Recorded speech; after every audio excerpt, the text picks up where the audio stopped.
Greetings, families. Welcome back. Thank you so much for clicking on this video. If this is your first time, my name is Mamri and you are welcome.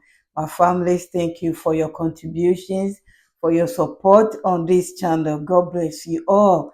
This video is about the alliance of Sahel and Cote d'Ivoire.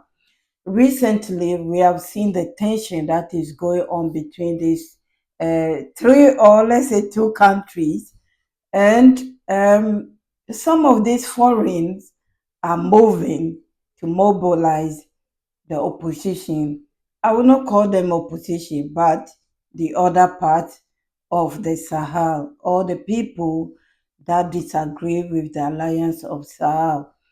And sometimes it's sad to watch our fellow brothers and sisters when they go to UN and AU and the rest, they talk about freeing Africa. But then when they come back home, their attitudes is different. Greedy, selfish, and also they just think about themselves, not even their nationalities, which is very sad. Recently, about few months, 5 months precisely, 5 to 6 months ago, the German foreign minister was in Burkina Faso, and she said that they are not going to leave the Sahel for China and Russia. They want to be among them at all costs. Okay, we all know that Burkina Faso, Mali, and Niger are now one country. Let's put it that way. The Alliance of Sahel, they are now one in everything they do. One voice, they stand tall as one. So how can you be friend with one and not be friend with the other? How can you come there and say that, oh, we're not going to leave unless something happy? The meetings that we see, unless something happy behind the closed door that we don't know, but we are aware of what is going on. If they cannot take from you, you can't be their friend. But if you allow yourself to be used, then you are their best friend. I'm talking a lot. Let's watch this video and I'll be back. Thank you so much for your time. During a recent visit to Cote d'Ivoire, the German foreign minister stated from Abidjan that it was not possible to continue military cooperation in Niger, due to unreliable relations with the regime that came to power in a coup almost a year ago. As far as Russia's role in Mali and now in Niger is concerned, we have found that we are not in a position to continue the supportive role we had previously assumed. In the field of security, policing and training within the UN municipal mission, because the reliability that used to exist was no longer there. Lived under faith. During the press briefing, the Ivorian president also spoke of the humanitarian situation of populations displaced by the security crisis. Thousands of Burkinabe in particular have taken refuge in neighboring countries at this time. We hope that these countries will be helped as much as possible, in terms of humanitarian aid, because these people need it, and we have also talked about this. What risks does this pose for Cote d'Ivoire, especially on its northern border? Yes, my people, you hear that. I don't know what is going on in your mind. So now they are going to team up with Cote d'Ivoire to help them. And when it comes to refugees, we all know that it's UN responsibility to help refugees, because that's why that organization is found. Because if you are a refugee and you get a refugee passport, you travel to anywhere that UN operate. For me, that's what I know, because we have something called refugee passport and then we have the country's passport.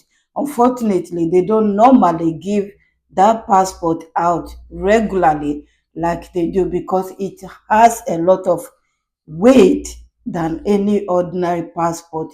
But what I know is refugees is UN responsibility to look after them. That's what that organization is for. But we know it's for other reasons as well, to dominate and also control other countries through their powers and giving in the name of aid.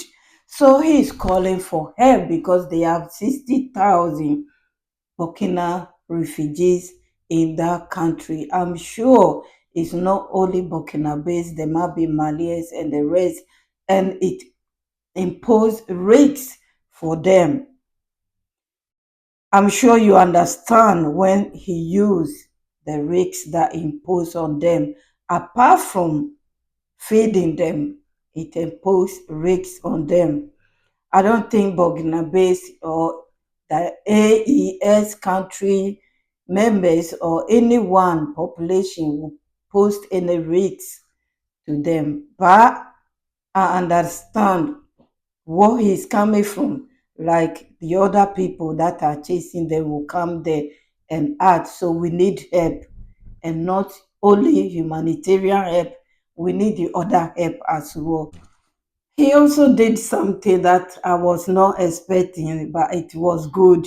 He asked that they help the other countries as well with humanitarian needs because they are also going through a lot, which is good, but he knows they will not give it to them because they are not accepting their terms and conditions. So they won't give it to them unless you accept them to come and take your materials for free or next to nothing, then they will give you humanitarian aid. So yes, they won. And there's an Africa thing that or culture when you are visitors, you look after them. It doesn't matter a day or two. That's what we used to do. You will see someone, this is my auntie's house, this is my brother's house, this is my stepmom house. They will come, they will not go. You look after them, you feed them. And so for them to be asking Germany to help them, I don't know about that. Please just leave a comment. I don't want to condemn them by asking because they know their pocket. Maybe it's not that deep to look after other people. I know Africa, it is hard. But why do we have AU? And like I said, why do we have UN? Asking Germany for support is like asking your enemy's friend to help you. And I don't understand why they would do that. So Niger has given them up to May. That's last May to leave. There was an agreement to leave in May and they couldn't leave because they were trying to stay. And now they have given them up to ending of August, which is next month. So they are desperate. They need a place to pack their things and go. So they have to go to our neighbors. I will be 100% sure that they are in Benin as well. And if I come across any video that says that, I will show you because I don't want to say anything without evidence. I am 100% sure that they will be there and surrounding countries. Yes, it will not benefit them. The terms will not benefit them. So they have to go. And they are now in Cote d'Ivoire. Let's see whether Cote d'Ivoire will accept them. But you see, there are a lot of important things that Cote d'Ivoire need to ask. What he's asking, I don't understand.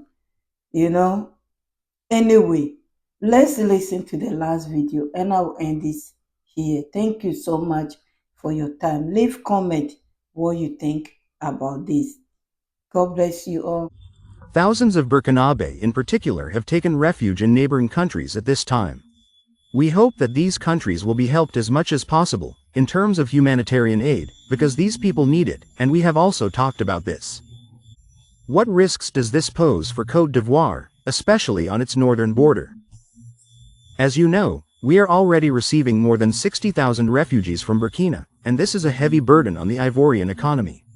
At the end of May, Germany and Niger had reached an agreement to continue operating the Niamey base until August 31st, but negotiations to extend this lease were unsuccessful. Anyway, my families, I will leave this video here. I want to continue with another thing, but I will be back.